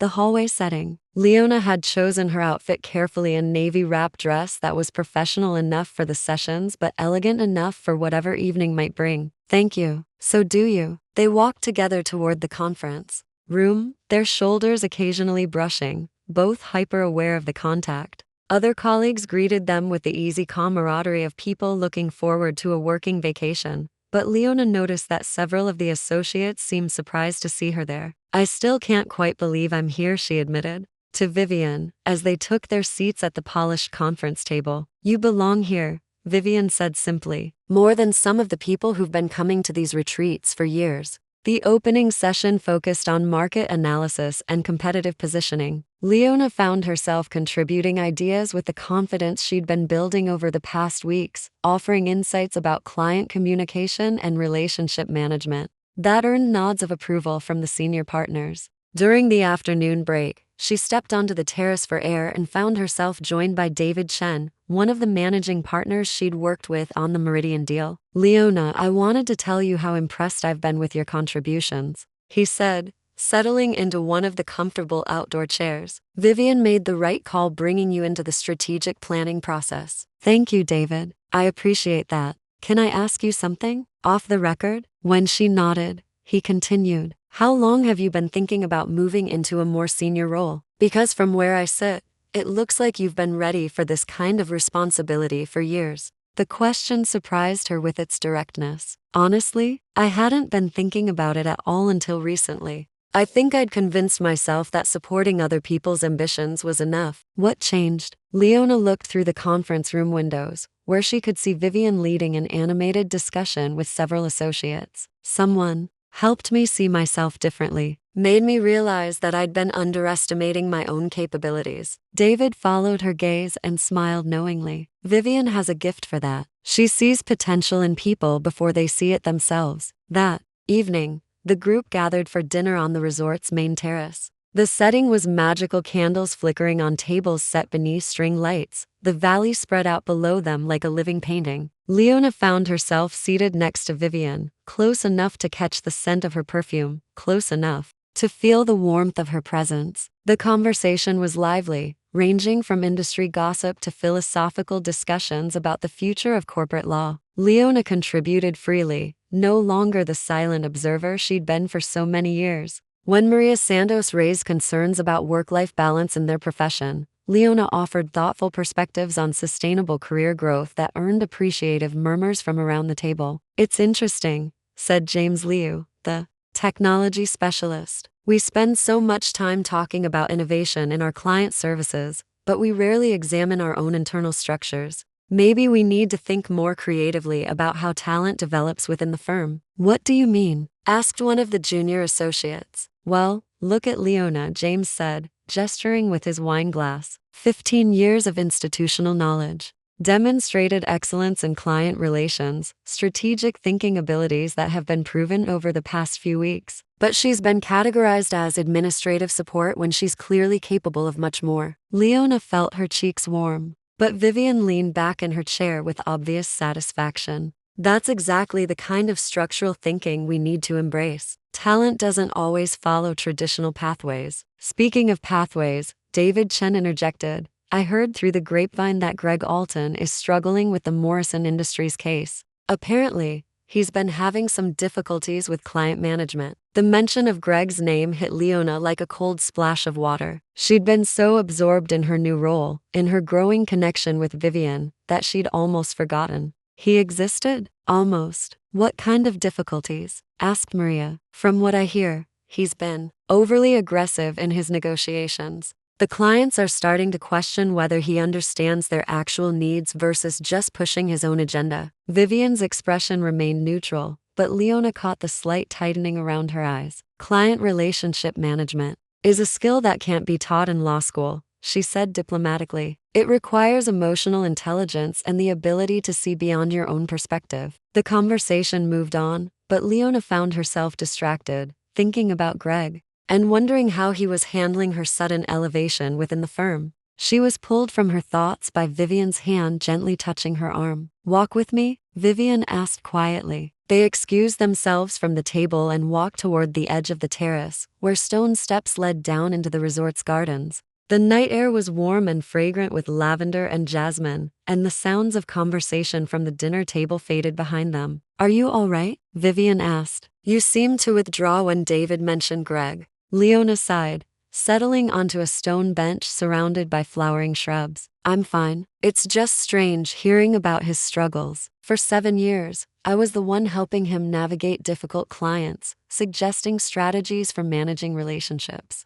And now you're succeeding in areas where he's failing," Vivian finished, sitting beside her. "That must feel complicated." "It does. Part of me wants to feel vindicated, but mostly I just feel sad. Sad that it took him rejecting me for me to realize what I was capable of." Vivian was quiet for a moment, looking out over the moonlit valley. "You know what I think?" "What?" "I think Greg did you the biggest favor of your life. Not intentionally, of course, but by forcing you out of that relationship, He freed you to become who you were always meant to be. Leona turned to study Vivian's profile in the moonlight. And who is that? Someone brilliant, someone capable, someone who doesn't need to shrink herself to make other people comfortable. Vivian met her eyes. Someone worth loving, exactly as she is. The words hung between them, loaded with meaning that had nothing to do with professional development and everything to do with the attraction that had been building between them for weeks. Vivian, Leona said softly. I know this is complicated, Vivian said, shifting to face her more fully. I know there are professional considerations, power dynamics, the fact that you're just coming out of a long relationship, but I can't pretend. I don't feel something here. I feel it too, Leona admitted. It terrifies me and thrills me in equal measure. What terrifies you? Leona looked down at her hands, gathering courage. What if Greg was right? What if I really am too old, too set in my ways? What if this is just rebound emotions or gratitude for the professional opportunities you've given me? Vivian reached over and gently lifted Leona's chin, forcing her to meet her eyes. Leona, look at me. Really look at me. Leona did, taking in Vivian's intelligent dark eyes, the elegant line of her jaw, the way her expression held both strength and tenderness. I am 45 years old, Vivian said. I have built a successful career. I've traveled the world. I've dated men and women who were brilliant and accomplished and conventionally attractive. And sitting here with you, I feel more alive, more interested, more attracted than I have in years. She paused, her thumb gently stroking Leona's cheek. You're not too old, sweetheart. You're not to anything. You're exactly who I've been waiting for. The endearment sweetheart said so casually, so naturally, broke something open in Leona's chest. When was the last time someone had called her that and meant it? When was the last time someone had looked at her the way Vivian was looking at her now? I want to kiss you, Vivian said softly. But I need you to know that this isn't about power dynamics or professional obligations. This is about the fact that I find you incredibly attractive and I'm falling for you in a way that has nothing to do with work. Leona's answer was to lean forward and close the distance between them. The kiss was soft at first, tentative, a question being asked and answered. But as Leona felt Vivian's lips respond to hers, as she felt strong hands frame her face, the kiss deepened into something that was pure want and recognition and the joy of finally being seen completely. When they broke apart, both breathing harder, Vivian rested her forehead against Leona's. Wow, Leona whispered. Yeah, Vivian agreed, her voice slightly shaky. Wow. They sat in comfortable silence for a moment, hands linked, both processing what had just shifted between them. In the distance, Leona could hear laughter from the dinner table, the normal sounds of colleagues enjoying an evening together. But she felt like she'd stepped into an entirely different world. What happens now? She asked. Now we figure it out, Vivian said simply. We take it slow. We're careful about professional boundaries, and we see where this goes. And if people talk, people always talk. The question is whether we let their opinions matter more than our own happiness. Leona's phone buzzed with a text message. She glanced at it and felt her stomach drop. It was from Sophie. Greg is losing his mind about your promotion. He's been calling everyone asking what you did to deserve it. Thought you should know. Vivian noticed her expression change. What is it? Leona showed her the message. Vivian read it, her jaw tightening with obvious anger. He's questioning your promotion? Apparently, Leona felt a familiar anxiety creeping up her spine. Maybe this is all happening too fast. Maybe I should. No, Vivian's voice was firm. You should not second-guess yourself because your ex-boyfriend can't handle your success. You've earned every opportunity you've been given. She stood, pulling Leona up with her. Come on, let's go back to the dinner. Let's enjoy this evening with our colleagues. And on Monday, we'll deal with whatever Greg Alton thinks he's accomplishing. As they walked back toward the terrace, Vivian caught Leona's hand. You know what the beautiful thing about this weekend is? What? Greg wasn't invited. For the first time in probably years, you get to just exist without his opinion mattering.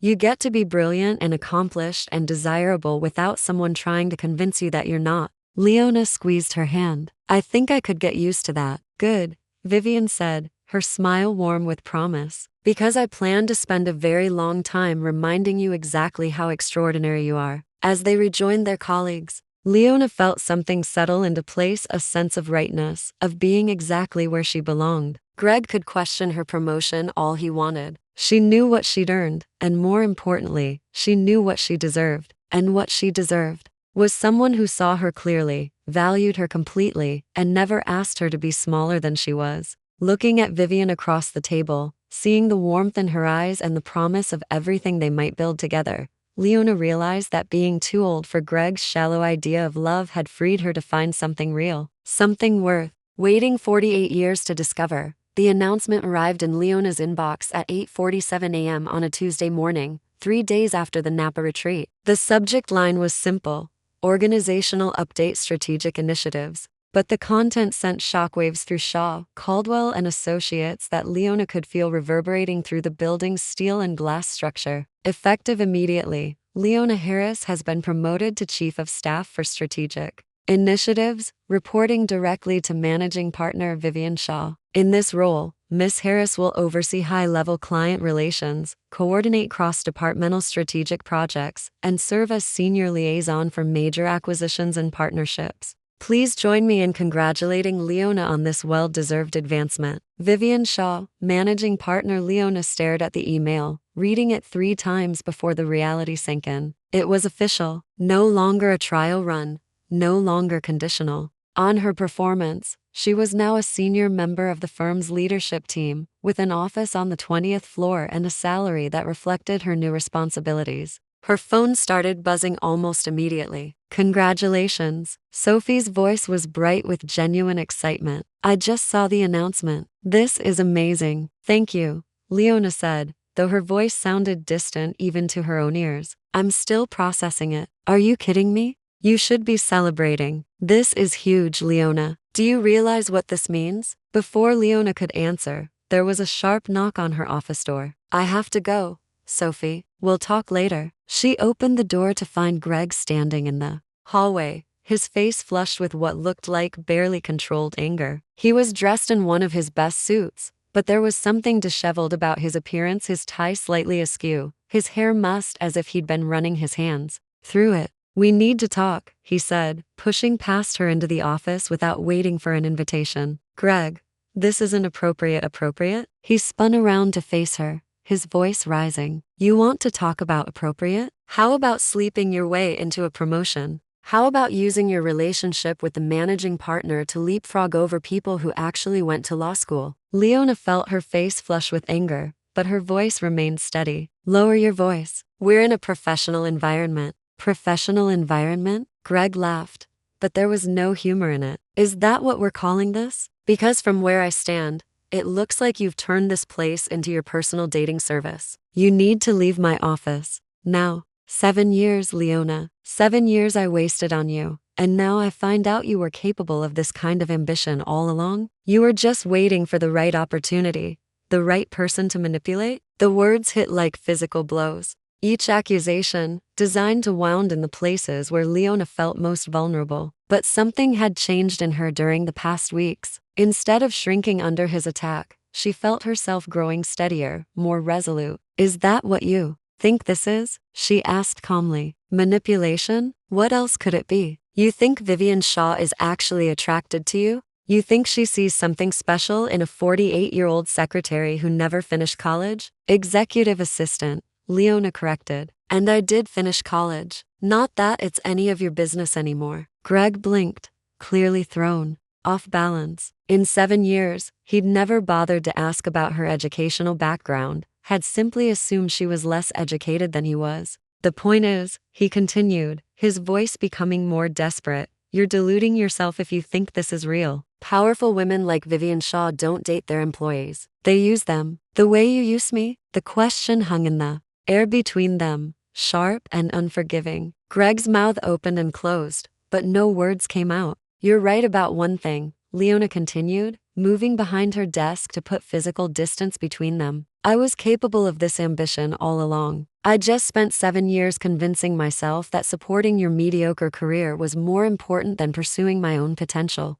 Mediocre? Greg's voice cracked on the word. Yes, mediocre, average, unremarkable. You're a competent lawyer, Greg, but you're not exceptional. You're not partner material, and you know it. That's why you're so threatened by my success. I'm not threatened, you're terrified, Leona interrupted, terrified that if I can reinvent myself at 48, it exposes how little you've actually accomplished at 43. Terrified that the woman you dismissed as too old and too boring is now working at a level you'll never reach. Greg's face had gone pale, then flushed red with rage. You think you're so smart now, don't you? You think you've won something. But this won't last, Leona. Vivian will get bored of her charity case, and then where will you be? Exactly. Where I belong, Leona said firmly, which is not with someone who needs me to fail in order to feel successful. Before Greg could respond, there was another knock on the door. This time it was Claudia Reyes, the HR director, accompanied by 2 security guards. Mr. Alton, Claudia said calmly,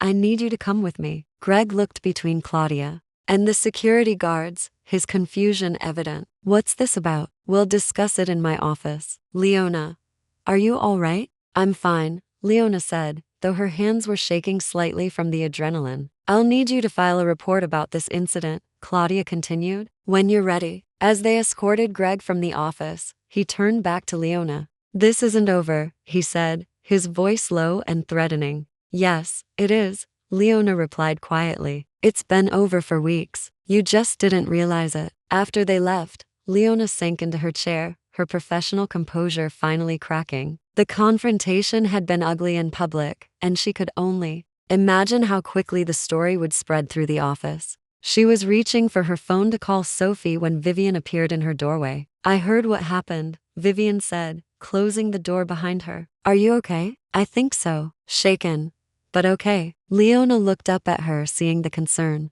and anger warring in Vivian's expression. How much did people hear? Enough. His voice was carrying pretty well down the hallway. Vivian moved to the chair across from Leona's desk, her movements controlled but tense. What exactly did he say to you? Leona recounted the conversation, watching Vivian's jaw tighten with each detail. When she finished, Vivian was quiet for a long moment. I'm going to destroy him, she said finally, her voice flat and cold. Vivian, no, I'm serious. He just sexually harassed you in your workplace. He made threats. He created a hostile work environment. And he did it all because he can't handle the fact that you're more successful than he is. What's Claudia doing with him? Right now, she's documenting everything. His inappropriate comments, his threatening behavior, his complete lack of professionalism. We've also had several complaints about his conduct with junior staff members over the past few months. Leona looked up sharply. What kind of complaints?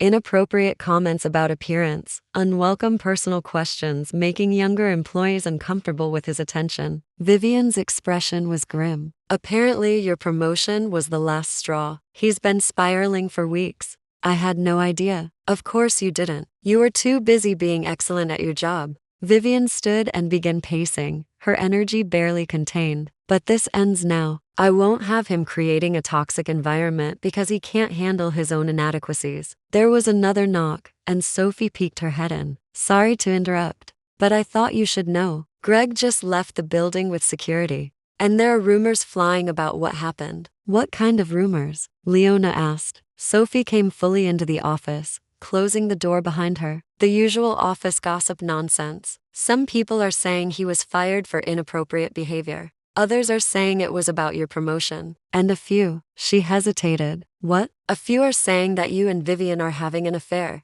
and that's why you got promoted. The words hit Leona like a physical blow. She'd known this was coming, had prepared herself for it, but hearing it spoken aloud still made her stomach clench. Let them talk, Vivian said firmly. People who want to diminish your accomplishments will find any excuse to do so. The people who matter know the truth. Do they? Leona asked. Because from the outside it probably does look suspicious. The timing, the rapid promotion, the fact that we've been spending so much time together. Leona, Vivian's voice was gentle, but firm. Look at me. Leona met her eyes, seeing nothing but certainty and warmth. You earned this promotion. Every meeting you've handled, every client you've managed, every strategic insight you've provided, that's all you. The fact that I'm also falling in love with you doesn't diminish your professional accomplishments. You're falling in love with me? The words slipped out before Leona could stop them. Vivian's smile was soft and genuine. I am, completely and utterly,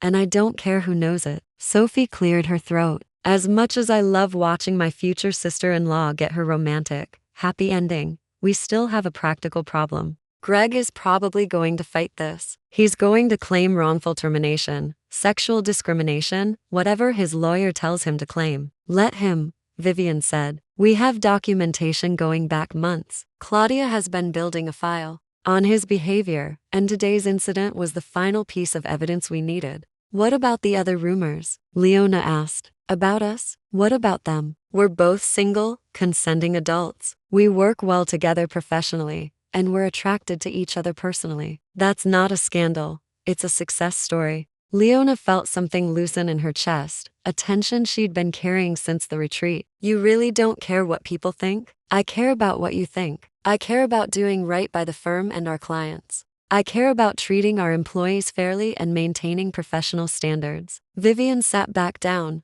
leaning forward earnestly. But I don't care about gossip from people who are more interested in tearing others down than building themselves up. Sophie grinned. I knew I liked you. Greg never could have handled this kind of crisis with grace. Greg couldn't handle any crisis with grace, Leona said, surprised by her own certainty. I spent 7 years making excuses for his insecurities, and I'm done. Her phone buzzed with a text message. She glanced at it and felt her heart sink. It was from her nephew Marcus. Aunt Lee, there are some nasty posts about you on social media. Someone's been spreading rumors. Want me to handle it? What now? Vivian asked, reading her expression. Leona showed them the message. Sophie's face darkened with anger. He's taking this public? Apparently. Leona felt exhausted, suddenly, drained by the constant attacks on her character and accomplishments. That's it, Vivian said, standing up with renewed purpose. Claudia's meeting with legal is about to become a much more serious conversation. If he wants to play dirty,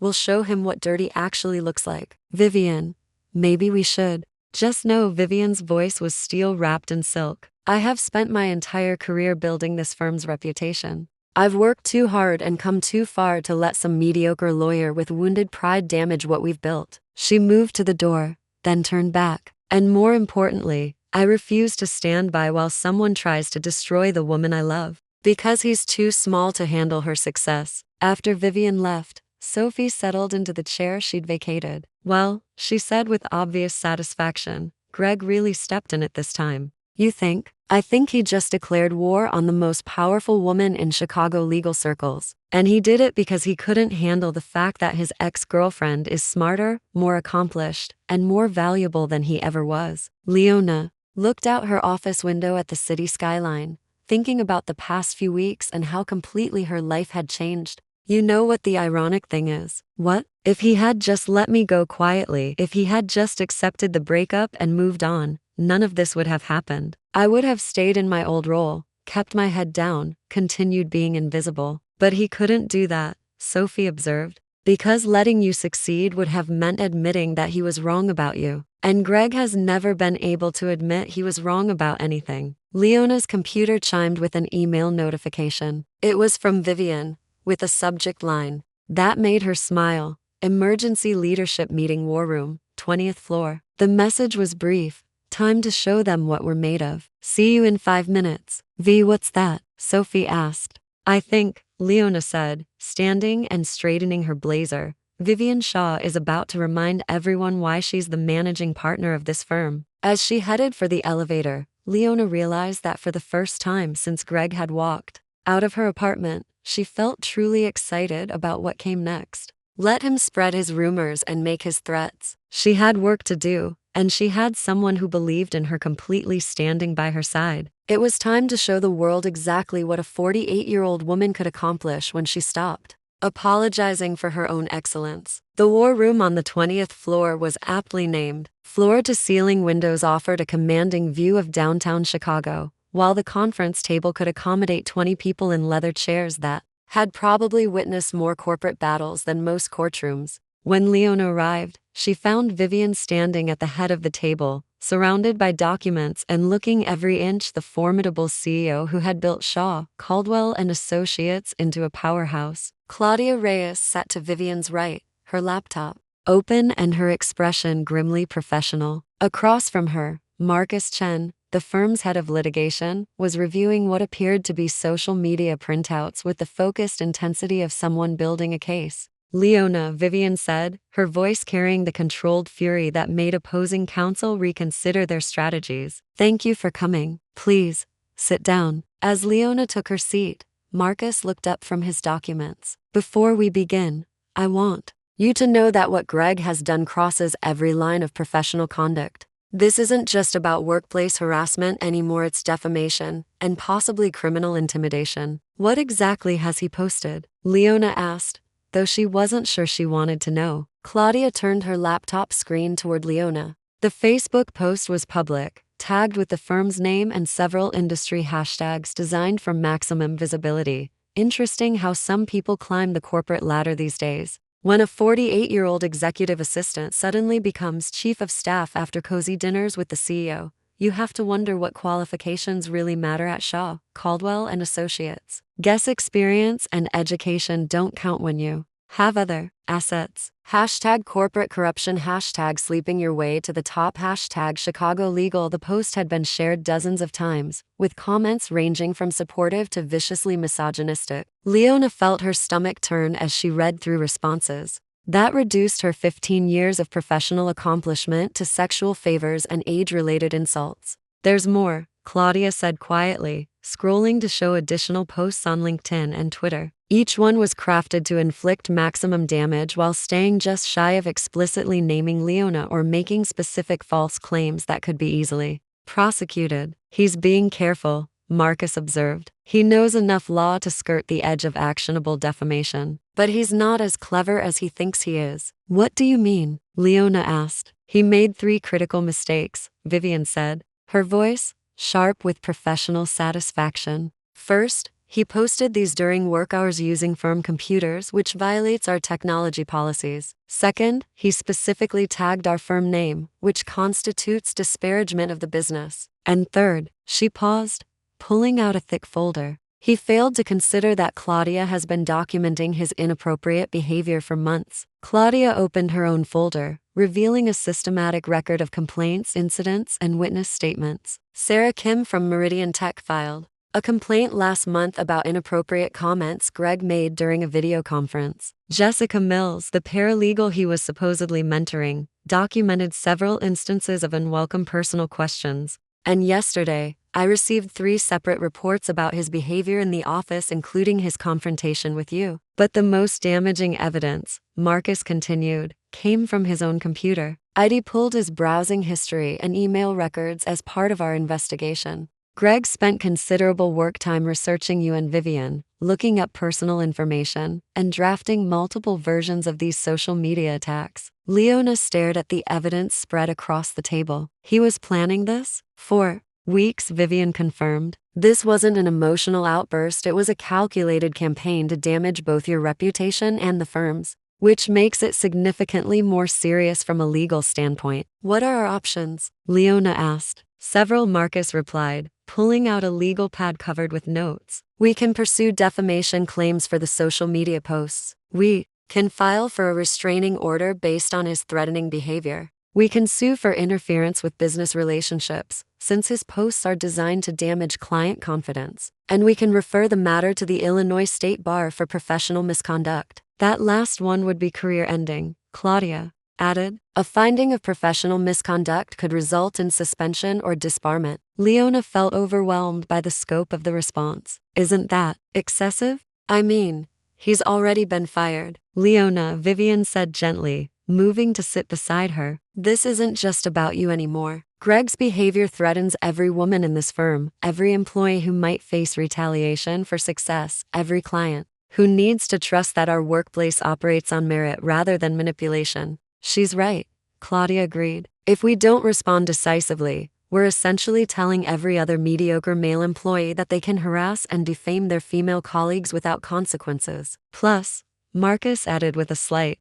smile, Greg just handed us the strongest workplace harassment case I've seen in years. His documentation of his own misconduct is remarkably thorough. Before Leona could respond, there was a knock on the conference room door. Vivian's assistant entered, looking flustered. I'm sorry to interrupt, but there's been a development. Greg Alton is in the lobby with a lawyer, demanding to speak with someone about his termination. The room fell silent. Vivian's expression shifted from controlled anger to something that resembled predatory satisfaction. "How interesting," she said quietly. "Marcus, are you prepared for an impromptu deposition?" "Give me 5 minutes to set up recording equipment," he replied, already gathering his materials. "Claudia, please have security escort Mr. Alton and his counsel to conference room B. Make sure they understand this conversation will be recorded, and that Mr. Alton is no longer employed by this firm." As people began moving with practiced efficiency, Vivian caught Leona's arm. "Are you ready for this? Because it's about to get ugly." "I think so," Leona said, surprised by her own calm. "Actually, I'm almost looking forward to it." 20 minutes later, Leona found herself sitting across a conference table from Greg and a nervous-looking lawyer who appeared to be about 30 years old and desperately out of his depth. Greg had clearly prepared for this meeting. His suit was immaculate, his hair perfectly styled, his expression set in what she assumed he thought looked like righteous indignation. "Before we begin," Marcus announced formally, "this conversation is being recorded with the knowledge and consent of all parties. Mr. Alton, you are here as a terminated employee making claims against Shaw, Caldwell and Associates. Please state your name and the purpose of this meeting." Greg's lawyer cleared his throat. "My client, Gregory Alton, believes his termination was unjustified and potentially discriminatory. We're here to discuss a resolution that avoids unnecessary litigation." "What kind of discrimination?" Vivian asked, her voice deceptively calm. "Gender discrimination," the lawyer replied. "My client believes he was terminated because Miss Shaw favors female employees, particularly Miss Harris, with whom she appears to have a personal relationship that creates conflicts of interest." The accusation hung in the air like toxic smoke. Leona felt her face flush with anger, but Vivian remained perfectly composed. "That's an interesting theory," Vivian said. "Marcus, could you please read from the file the specific reasons for Mr. Alton's termination?" Marcus consulted his documents. Gregory Alton was terminated for violation of workplace harassment policies, creation of a hostile work environment, inappropriate use of company technology, defamation of the company and its employees, threatening behavior toward colleagues, and failure to maintain professional standards consistent with his position. "And when did these violations occur?" Vivian continued. "The documented incidents span a period of 4 months, with the most egregious violations occurring in the 72 hours prior to termination." Greg's lawyer looked less confident than he had moments earlier. "My client disputes these characterizations." "Does your client dispute posting public allegations about Miss Harris and Miss Shaw on social media?" Marcus interrupted. "Because we have screenshots, timestamps, and digital forensics proving he composed and published these posts using company equipment during work hours." Furthermore, Claudia added, "Does he dispute the statements made by 3 witnesses to his threatening behavior toward Miss Harris yesterday morning?" Greg finally spoke, his voice tight with controlled anger. "Everything I posted was true. Leona got promoted because she's sleeping with the boss. Everyone in the office knows it." The words hung in the air like a challenge. Leona felt the familiar urge to shrink, to defend herself, to explain. But then she looked at Vivian's face and saw, not embarrassment or concern, but cold, professional fury. "Mr. Alton," Vivian said, her voice deadly quiet, "are you stating, for the record, that you believe Miss Harris received her promotion based on sexual favors rather than professional merit?" "I'm stating that the timing is suspicious and the qualifications don't match the position." "What qualifications do you believe are necessary for the chief of staff position?" Greg's lawyer tried to interrupt, but Greg was too angry to be stopped. "A law degree for starters, partnership track experience, strategic thinking abilities, not 15 years of answering phones and scheduling meetings." "I see." Vivian made a note on her pad. "And what makes you qualified to assess Miss Harris's strategic thinking abilities?" "I worked with her for 7 years. I know what she's capable of." "And what is she capable of, in your assessment?" Greg's face flushed red. "She's a competent assistant, good at details, good at managing schedules. But she's not leadership material. She's too old, too set in her ways, too what?" Vivian's voice was dangerously soft. "Too predictable, too safe, not innovative enough for a senior position." Marcus was taking notes furiously, while Claudia's expression suggested she was watching someone dig their own grave with remarkable efficiency. Mr. Alton, Vivian continued, are you aware that Miss Harris has a bachelor's degree in business administration from Northwestern University? Greg blinked. That's not. She never told me. Are you aware that she has managed client relationships worth over $50 million during her tenure at this firm? In an administrative capacity, are you aware that she identified and resolved a critical compliance issue in the Meridian acquisition that could have cost our client $20 million in penalties? Greg's lawyer was now actively trying to get his attention, but Greg seemed incapable of stopping himself. She got lucky. Are you aware that 3 separate clients have specifically requested to work with Miss Harris on future matters based on her performance over the past month? Because you told them to Mr. Alton. Vivian's voice cut through his protests like a scalpel. Is it your professional opinion that a woman's age disqualifies her from leadership positions? That's not what I said. You stated that Miss Harris is too old for a senior position. Is 48 too old for professional advancement? I meant too old to change, too set in her ways. And is it your opinion that predictability is a negative trait in business leadership? In certain contexts, such as? Greg's mouth opened and closed without sound. His lawyer was now frantically whispering in his ear, clearly recognizing that his client was providing a masterclass in how to destroy your own case. Mr. Alton, Marcus interjected smoothly, earlier you stated that Miss Harris received her promotion through sexual favors. Do you have any evidence to support this claim? The timing evidence, Mr. Alton. Documentation, witnesses, specific incidents. Do you have any actual evidence of inappropriate sexual conduct between Miss Shaw and Miss Harris? Everyone knows that's not evidence. That's gossip. Marcus leaned forward. Are you prepared to testify under oath that you have witnessed inappropriate sexual conduct between these 2 women? Greg's lawyer finally managed to get his attention. My client doesn't need to because, Marcus continued relentlessly, making false statements about sexual conduct in the workplace constitutes sexual harassment under Illinois law, and making such statements publicly, as Mr. Alton has done, constitutes defamation per se. The color drained from Greg's face as the legal implications finally penetrated his anger. Furthermore, Vivian added, her voice now carrying the full authority of her position, Mr. Alton's statements suggest that he believes women can only advance professionally through sexual relationships with male superiors. This reveals a pattern of thinking that explains the numerous complaints we've received about his inappropriate behavior toward female colleagues. She stood, her movements precise and controlled. This meeting is concluded. Mr. Alton, you have 24 hours to remove the defamatory posts from all social media platforms. Failure to do so will result in immediate legal action for defamation, business interference, and sexual harassment. You can't, Greg started. I can and I will, Vivian replied calmly. Marcus, please provide Mr. Alton's counsel with our formal response to any potential wrongful termination claim. I believe they'll find our documentation quite comprehensive.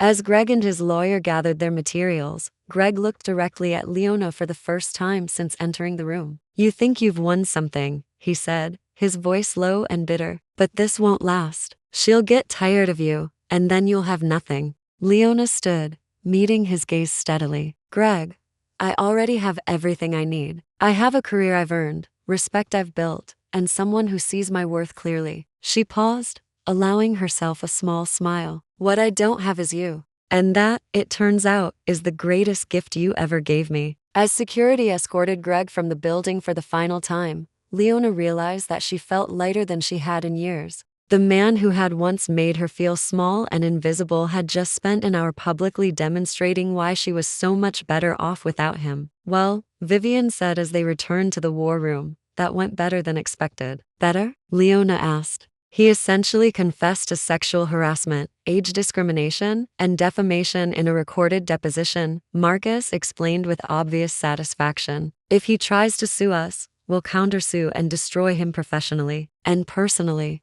Claudia added, those social media posts violated so many professional conduct rules that the Bar Association will have to act. Leona sank into her chair, processing what had just happened. Is it over? The legal part? Vivian sat beside her. Probably. Greg's lawyer is going to tell him to settle quietly and hope we don't pursue criminal charges. And the personal part? Vivian reached over and took her hand. That's up to us. But I meant what I said in there, Leona. You have everything you need, including me, for as long as you want me. Looking around the room at the evidence of her professional accomplishments, at the colleagues who had fought for her, at the woman who had seen her potential when she couldn't see it herself, Leona realized that Greg had been wrong about everything except one thing. She really had won. The weekend house in Lake Geneva was nothing like Leona had expected. Instead of the ostentatious display of wealth she'd imagined, Vivian's retreat was a beautifully restored 1,920 seconds cottage that sat on 3 acres of private lakefront.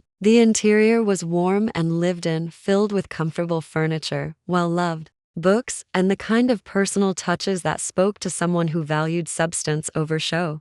I bought it 5 years ago, Vivian explained, as she led Leona through the sun-drenched living room toward the wraparound porch. After the Marcus situation ended badly, I needed a place where I could just be myself. No corporate armor, no strategic thinking required. They settled into Adirondack chairs overlooking the lake, each holding a cup of coffee that was infinitely better than anything available at the office. The October air was crisp but not cold, and the afternoon sun painted the water in shades of gold and amber. This is beautiful, Leona said, pulling a cashmere throw around her shoulders. How often do you get up here? Not often enough. Maybe once a month, when the pressure gets to be too much. Vivian turned to study Leona's profile. I've been wanting to bring you here since our dinner at Alinea. This felt like the right time. They'd driven up Friday evening, ostensibly to decompress after the week's legal drama, but really to have the space and privacy to figure out what came next. The confrontation with Greg had resolved the professional crisis, but it had also forced them to confront the reality of their relationship in a way that neither had been quite ready for. Are you worried about going back to the office on Monday? Vivian asked. Leona considered the question carefully. Yes and no. I'm worried about the gossip, about people watching us, about whether I can maintain my credibility when everyone knows we're involved. But I'm not worried about my ability to do the job. Good, because the job is yours, regardless of what happens between us personally. I want to be very clear about that. Vivian, Leona turned to face her fully. Can I ask you something that might sound strange? Of course. Are you sure about this? About us? Because I keep waiting for the other shoe to drop, for you to realize that Greg was right about something. That I really am too old, or too ordinary, or just not enough for someone like you. The words came out in a rush, carrying all the insecurity that Leona had been trying to suppress. She'd spent the past weeks building confidence in her professional life, but the personal vulnerability still felt raw and dangerous. Vivian was quiet for a long moment, her coffee growing cold in her hands. When she finally spoke, her voice carried a weight that suggested careful consideration. When I was 35, I was engaged to a man named Jonathan Wright. He was everything I thought I wanted: Harvard law, family, money, the kind of pedigree that opened doors. But he had very specific ideas about what our life should look like. She paused, watching a sailboat glide across the distant water. He wanted me to be successful, but not too successful. Ambitious, but not more ambitious than he was. He loved the idea of being married to an accomplished woman, as long as my accomplishments didn't overshadow his. What happened? I made partner before he did, at a more prestigious firm, with a higher salary and better prospects. And suddenly, all his support for my career evaporated. He started talking about work-life balance, about the importance of family, about how maybe I should consider scaling back my hours. Leona felt a familiar chill of recognition. He wanted you to choose. He wanted me to choose him over my own potential. And for about 6 months, I considered it. I loved him, or thought I did, and I convinced myself that compromise was what relationships required. But you didn't do it. I didn't do it. And when I told him that my career was non-negotiable, he called off the engagement, said he needed a partner who understood that marriage meant putting the relationship first. Vivian stood and moved to the porch railing, her back to Leona. For years afterward, I wondered if he was right, if I was too focused on work, too driven, too much for a sustainable relationship. And now I realized that he was just the wrong person. He needed me to be smaller so he could feel bigger, but the right person. She turned back to Leona with a smile that was both soft and certain. The right person wants to see you at your full potential. Leona joined her at the railing, close enough to feel the warmth of her presence. Is that what you think we are? The right people for each other? I think, Vivian said, reaching for Leona's hand, that you make me want to be the best version of myself. I think you challenge me intellectually, support me emotionally, and make me laugh in a way I haven't in years. I think when I look at you, I see someone who has spent decades underestimating her own worth. And I want to spend whatever time you'll give me showing you how extraordinary you are. Even though I'm 48 and set in my ways and predictable. Because you're 48 and know who you are, and can be counted on. Vivian's voice was fierce with conviction. Do you have any idea how rare that is? How attractive it is to find someone who doesn't need me to fix them or complete them or validate their existence. Leona felt tears prick at the corners of her eyes. Greg made me feel like my age was something to apologize for. Greg is an idiot who confused novelty with value. He wanted someone who would make him feel young and exciting. But what he really needed was someone who would make him feel important. You're not responsible for anyone else's insecurities, Leona. And you're not worried about the age difference? About what people will think about a powerful CEO dating someone who used to be an assistant? Vivian laughed, a sound rich with genuine amusement. Sweetheart, I'm 45 years old. We're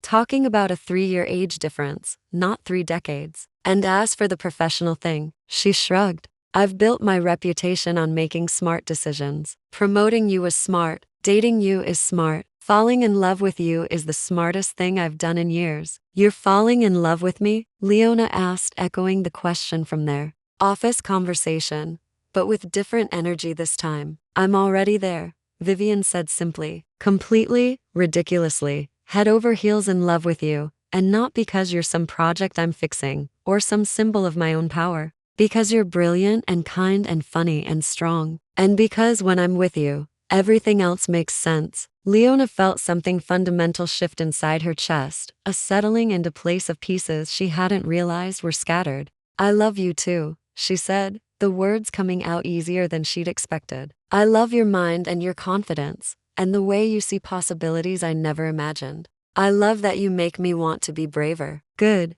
Vivian said, pulling her closer. Because I have a proposition for you. Oh, let's stop hiding. Let's go back to Chicago on Sunday, walk into that office on Monday morning, and be exactly who we are. Let's let people talk and gossip and speculate, and let's show them that 2 accomplished women can build something beautiful together. The suggestion was both thrilling and terrifying. Leona thought about the gossip that was already circulating, about the professional challenges of dating the CEO, about all the ways their relationship could be weaponized against them. Then she thought about Greg's bitter prediction that Vivian would get tired of her, and about how fundamentally wrong he'd been about everything else. What about the professional complications? She asked. The potential conflicts of interest? We'll handle them professionally. We'll be transparent with HR. We'll avoid projects where our personal relationship could create conflicts, and we'll hold ourselves to the highest ethical standards. Vivian's expression was serious but determined. But we won't apologize for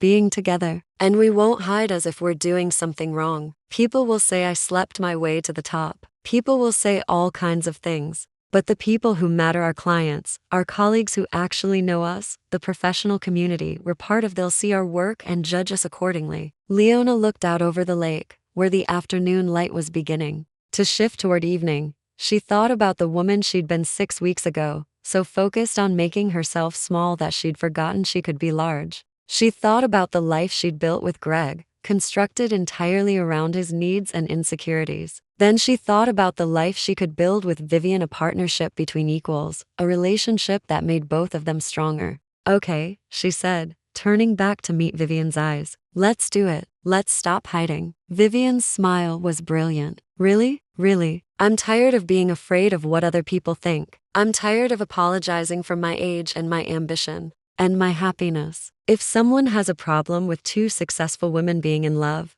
that's their problem, not ours. I love you, Vivian said, cupping Leona's face in her hands. I love your courage and your intelligence, and the way you make everything better just by being yourself. I love you too, Leona replied, leaning into the touch. And I love that you see me as I really am. They spent the rest of the weekend planning their approach, not hiding their relationship, but not making it the focus either. They would be professional at work, personal in their private time, and authentic in all their interactions. If people chose to reduce Leona's accomplishments to her relationship with Vivian, that said more about them than it did about her. Sunday evening, as they packed to return to Chicago, Leona caught sight of herself in the bathroom mirror. The woman looking back at her was confident, radiant, in love. She looked like someone who belonged in a corner office, someone who deserved respect and recognition, someone who had nothing to apologize for. "Ready?" Vivian asked from the doorway. "Ready,"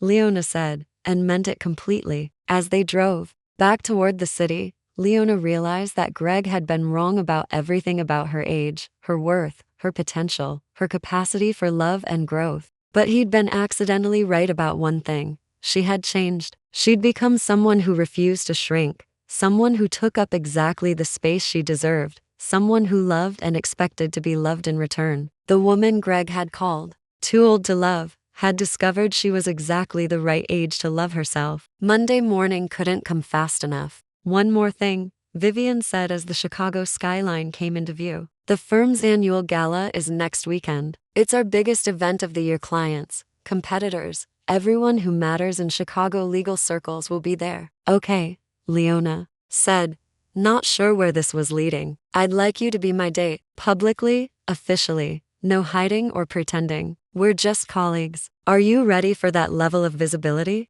Leona thought about the woman she'd been at the beginning of this story, invisible, accommodating, afraid to take up space. Then she thought about the woman she was becoming, confident, accomplished, worthy of love and respect. "Yes," she said, her voice strong and certain. "I'm ready." As they pulled into the city that had witnessed her transformation, Leona Harris felt ready for anything. Up next, we have 2 more incredible stories that are waiting for you. Just click the image you want to watch and it will take you there. If you enjoyed this video, make sure to subscribe. It would mean a lot.